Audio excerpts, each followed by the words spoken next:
Okay, everyone. So you are now on the Poimnion dashboard. So a few days ago, we registered a church, a test church. We called it Elisha Community Church. So now we are going to set up Elisha Community Church. On the dashboard, it says, "Welcome to Poimnion. Let's get your church set up in a few quick steps." You can always change these later in settings.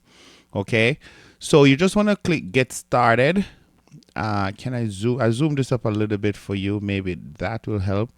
Let me hide this little box here so you have the full screen. So there you go, Elisha Community Church. The contact information was there from you were registering. For the phone, you want to put a working phone like the church's phone number or another phone number if there's a cell phone that the organization uses. I'm just putting in some random numbers here, but you will put in the appropriate phone number. Also for the church's website, I'm just gonna put elishachurch.org, but you will put in your church's website if you do have one. If you don't have one, we could just leave that blank. And for address, you will put in your church's address. So I'm gonna say 1234 Awesome Avenue. Then I would say something like this will be your city. So it says, then your state, whatever the state is, and then you put in your zip code. Okay. You click next. Now there is a package that is available on poimnion.com and it's called custom branding. Okay, custom branding. So with this package, you can add your logo, your colors, and a custom login page if you do have a website, so that your members are, fully aware. It's seamless. Everything is coordinated. So if you have church colors, if you have a logo, all of that, you can add this upgrade and you will be able to add those to your church. If you don't have any of those, that's fine. You could just click skip right here and move on. But for this tutorial, I'm going to add a logo. So I'm just going to upload a Poimnion logo here. And for colors, of course, you could choose, whatever color that is important for your church if you were choosing a color. And after you finish, you just click next.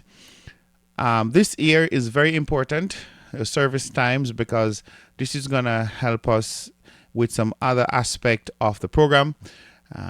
This is going to feed into the structure as to how certain other aspects of the program is going to coordinate, like for instance the service roster and so on and so forth.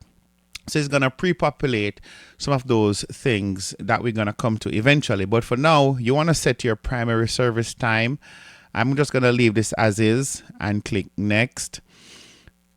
Next, you want to add members, right? If you do have a CSV file, you could upload or drag and drop the CSV file here. So I'll just click in this little box and then I click sample members. For me, here is the test members, but whatever you named your file as, you would find the file and then upload the file. Then you click import and next to bring in the file into the system. So that file is already into the system, and the system is already categorizing and organizing all those names that you are bringing in.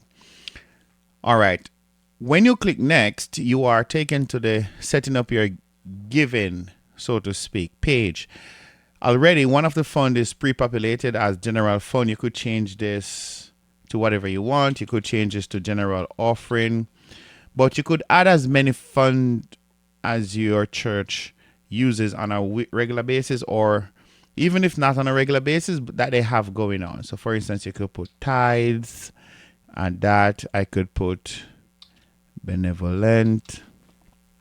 I could put missions, right? I could put, next. Oh, I click next. Sorry. I could put mission. I could put youth, women, as many funds as possible that are in your church, right? Building, so on and so forth. Of course, I have to add this one, right? Building fund, right? So it goes on endlessly, depending on the amount of funds you have. Then you click next.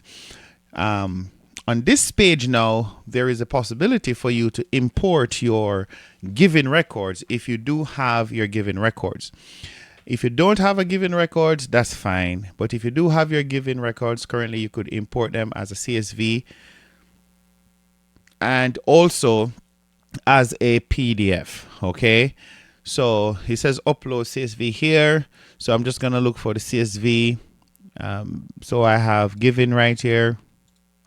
There are other ways to import this data. You could have actually click skip all, right? And I will show you when I come to those screens how you could also, or you could have uploaded your data as well using those screens. But now I'm using the CSV since I'm just setting up the church, and I click import and next, and there you go. You're all set. Now, let me just zoom back out a little bit. So you're all set. So I click go to dashboard, and there you go. That is your dashboard. And just to verify that everything works, I just refresh the page and go to directory. There you have all the names. All the names are there. And if I should just go to given, there you go. All the given data is there as well. All right. So that is very easy and a very quick way to just set up your church. God bless.